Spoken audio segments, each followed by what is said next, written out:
Welcome to the Deep Dive. We're the place where we sort through different sources to pull out the key insights on one specific topic for you. That's right. And today, we're really digging into the life, the legacy of Sister Inah Canabarro. I mean, she lived to be 116 years old. Just remarkable. Absolutely. We've been looking at excerpts from Christian Culture News, their piece, Tribute to Sister Inah Canabarro, A Life of Faith and Service at 116. Yeah, and it gives a really compelling picture, doesn't it? A life just fundamentally shaped by, well, an unwavering faith and this deep, deep dedication to other people. 116 years. I mean, that alone is incredible. Mm-hmm. But what really jumps out from this tribute, I think, is the consistency.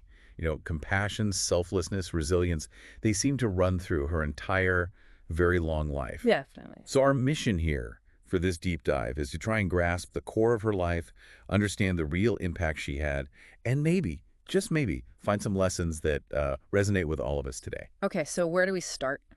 Her beginnings. Let's do that. Where did this incredible journey begin? Yeah. Well, the tribute notes, she was born way back in 1907. And it really emphasizes her upbringing humble, yes, but also deeply devout. That family environment seems key. Right, like it laid the foundation, instilling those values, faith, service, right from the start. Exactly. And the source mentions early signs, even as a kid, an inclination towards prayer, small acts of charity in her local community. It makes you wonder what those little acts looked like back then. It does, it paints a picture, doesn't it, of someone almost, well, destined for this path. And the tribute talks about the local parish, her first encounters with nuns.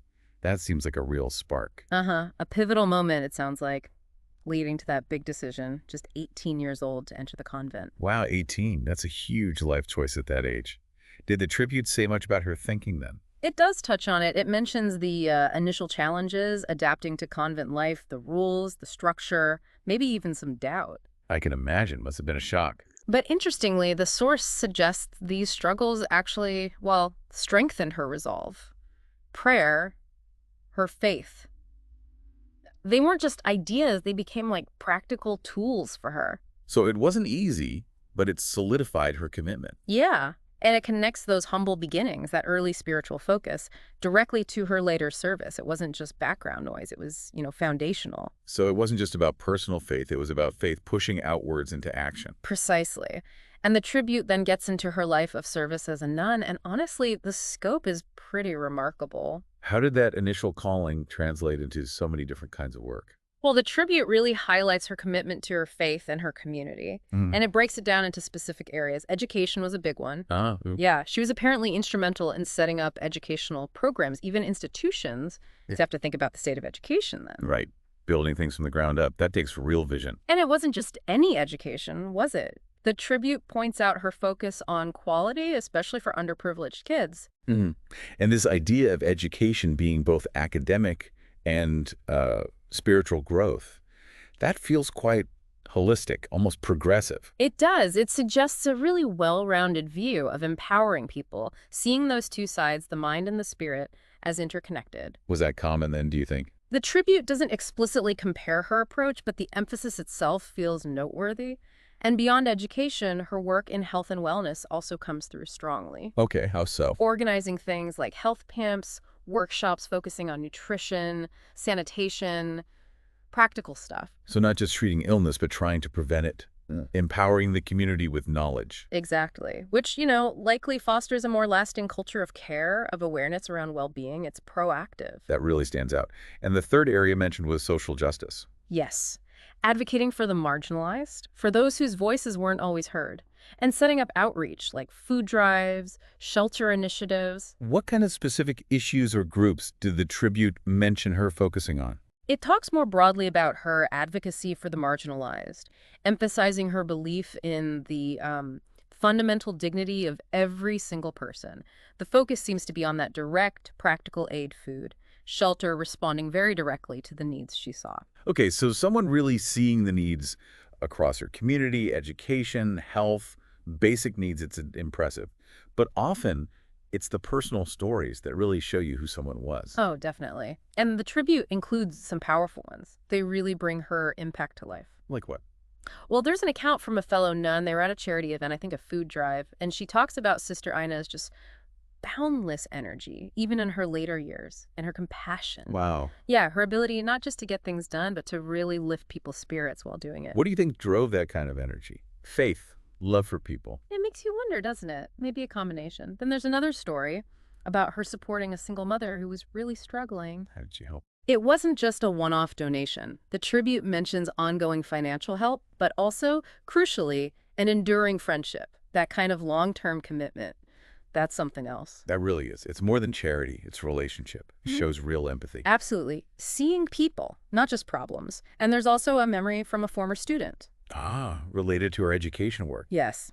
This person talks about Sister Inah as a mentor, guiding them through their teenage years, instilling those same values of service and compassion, how that guidance really shaped their path in life. That kind of influence is profound. It can change everything for a young person.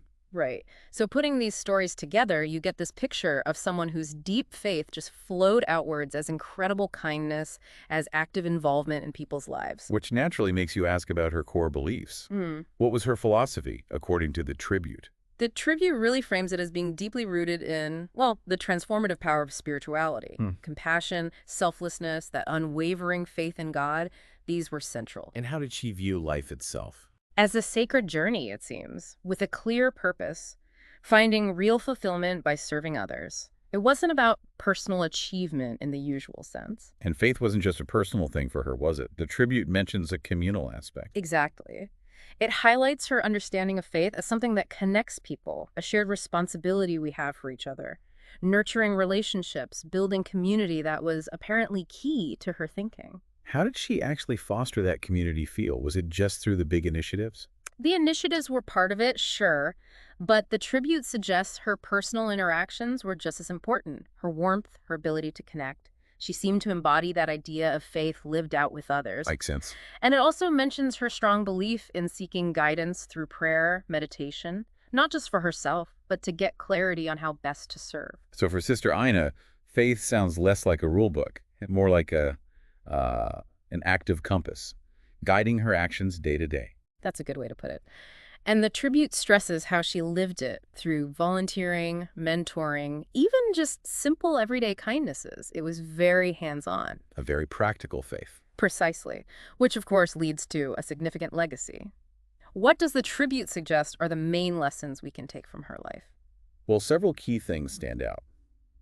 First, just her example, that deep, intertwined commitment to faith, service, and compassion.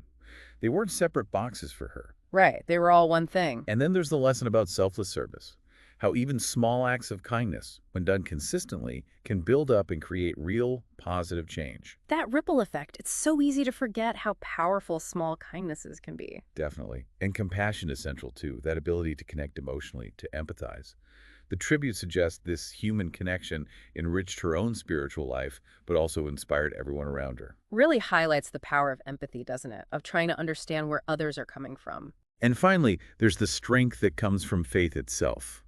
Her faith seems to have been this bedrock, giving her resilience through, an incredibly long and often turbulent century. The spiritual foundation. Yeah.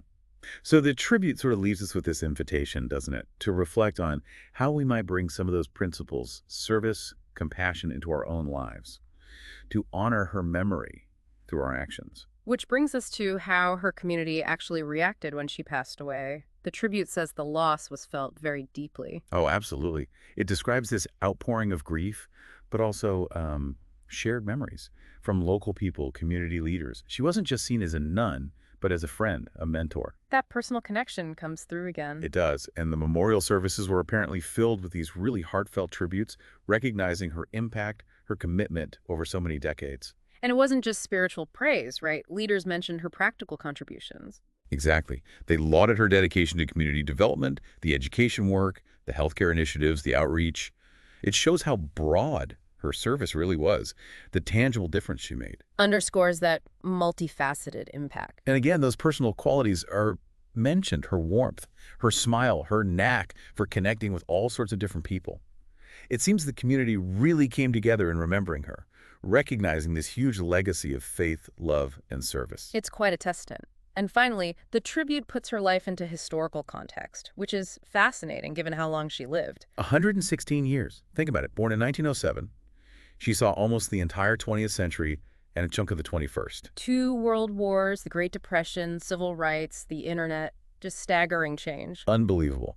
And the tribute suggests those early 20th century upheavals might have actually solidified her commitment to faith and service as constants in a changing world. It mentions her response to the Depression practical charity and how she navigated later changes like civil rights movements, technological shifts, always guided by those core principles of equality and justice rooted in her faith. So through all that massive societal change, the tribute paints her as this consistent force offering hope, support.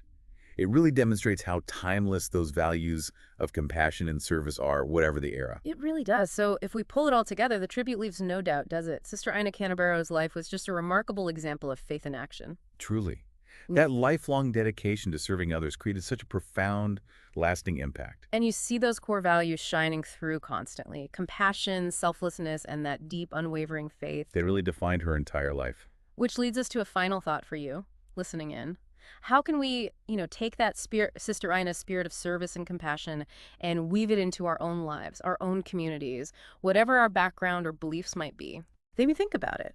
What's one small act of kindness you could do today? Something that might just start its own positive ripple effect. That's a powerful question to end on, a real inspiration. Sister Inah's life truly reminds us of the incredible impact one life lived with purpose and deep compassion can have. Oh. Thanks for joining us for this deep dive.